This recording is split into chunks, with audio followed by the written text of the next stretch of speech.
रघुपती राघव राजा राम, पतित पावन सीताराम।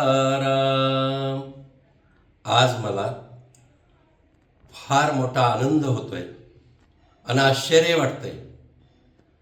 जो काँग्रेस पक्ष ज्यानं स्थापनेपासून अयोध्येमध्ये प्रभू रामचंद्राचं अस्तित्व मान्य केलं नाही, राम जन्माला आलेच नाहीत, अनेकदा संशय घेतला, राम मंदिर संघर्ष करणाऱ्यावर त्यांनी गोळ्या झाडल्या, गुन्हे दाखल केले, आंदोलन पेटते ठेवले आणि तेच काँग्रेसवाले आज एका चोरीच्या घटनेवरून का होईना रामाच्या मंदिरात जाऊन हातात टाळ घेऊन काय म्हणू लागले, रघुपती राघव राजा राम, पतित पावन सीताराम।